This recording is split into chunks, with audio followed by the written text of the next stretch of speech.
আপনারা সব কিছু দিয়ে আমাদের পাশে থাকবেন, সমর্থন যোগাবেন, ভালোবাসবেন এবং জনগণের বিজয়টা আপনারা নিশ্চিত করবেন।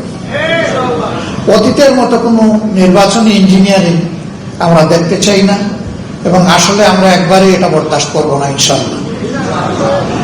যে কোনো ধরনের কারচুপি, ভোট ডাকাতি এবং ভোট ইঞ্জিনিয়ারিং এর বিরুদ্ধে, ম্যানুভারিং এর বিরুদ্ধে আমাদের অবস্থান হবে স্পষ্ট।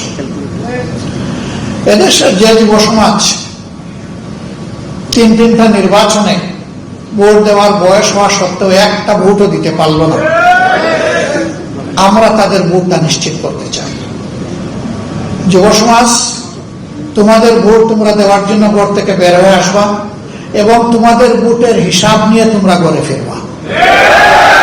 আমরা তোমাদের সাথে থাকবো ইনশাআল্লাহ। আজকে এই প্রত্যাশা, আমাদের যে ঐক্যটি, সেই ঐক্য গঠনে বিভিন্নভাবে অনেকের বিশাল অবদান আছে। আমরা তাদের সকলের অবদানকে অত্যন্ত শ্রদ্ধার সাথে স্মরণ করি, বিশেষভাবে স্মরণ করি 47, 71, 24 সহ জাতির টার্নিং পয়েন্ট, জাতির জন্য যারা জীবন দিয়েছেন তাদেরকে, যারা লড়াই করে আহত হয়েছেন তাদেরকে এবং যারা বিজয় ছিনিয়ে এনেছেন দফায় দফায় তাদেরকে। আমরা সকলের প্রতি শ্রদ্ধাশীল, আমরা সকলের প্রতি কৃতজ্ঞ, আমরা সকলের ঋণ পরিশোধ করতে চাই। একটা নতুন বাংলাদেশ গড়ার মাধ্যমেই ঋণ পরিশোধ করতে চাই। যে দেশটা হবে আধিপত্যবাদের কবল থেকে মুক্ত, ফ্যাসিবাদের কবল থেকে মুক্ত, এই দুই যন্ত্রণা থেকে মুক্ত একটা নতুন বাংলাদেশ যেন আল্লাহ তাআলা আমাদেরকে দান করে। আমরা লড়ে যাব ইনশাআল্লাহ, আপনারা আমাদের সাথে থাকবেন। সাংবাদিক বন্ধুগণ, আমাদের এই কথাগুলো আপনারা জাতির কাছে পৌঁছে দেবেন। আপনারা কষ্ট করে এখানে এসেছেন, আমরা সকলের প্রতি শ্রদ্ধা নিবেদন করছি। আজকের এই মুহূর্তে বিশেষভাবে মনে পড়ছে আমাদের বিপ্লবী সহযোদ্ধা হাদির কথা, শরীফ উসমান বিন হাদির কথা।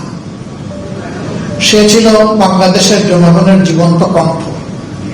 সে নিজেই ছিল একটা বিপ্লব, একটা বিপ্লবের আইকন। তাকে কারা হত্যা করেছে জনগণ তা বুঝে। আমরা তার বিচার চাই। তার বিচারটা যদি জনগণ দেখতে পায় তাহলে জাতির জন্য জীবন উৎসর্গ করতে আরো অনেকেই এগিয়ে আসবে, দায়িত্ব নিবে, ঝুঁকি নিবে, বিপ্লবী হয়ে উঠবে। কিন্তু এই বিচারকে যদি ধামা চাপা দেওয়া হয় তাহলে এদেশে বিপ্লবীর জন্ম হবে না। অতএব হাদির বিচার সহ এরকম বিপ্লবীদের বিচার আমাদের বড়ই প্রয়োজন। আপনারা সবাই ভালো থাকবেন। আল্লাহ তাআলা আমাদের দেশের প্রতি রহম করুন, শান্তির ফয়সালা দান করুন। আগামী 12 ফেব্রুয়ারির নির্বাচনটা জনগণের আকাঙ্ক্ষার নির্বাচনে, সুষ্ঠু নির্বাচনে পরিণত হোক এবং সেই সুষ্ঠু নির্বাচনের মধ্য দিয়ে একটি সোনালী সমাজ বিনির্মাণের নতুন চাপটা রচনা হোক।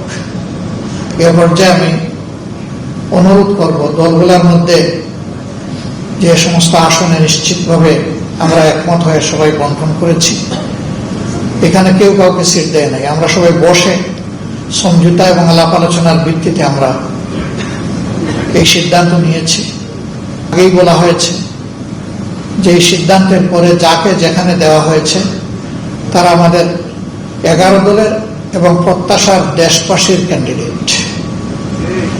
আমরা তাদের পাশে থাকব, বিজয়ের জন্য একসাথে লড়াই করব এবং প্রিয় দেশবাসীকে আমাদের পাশে দাঁড়ানোর জন্য আহ্বান জানাবো।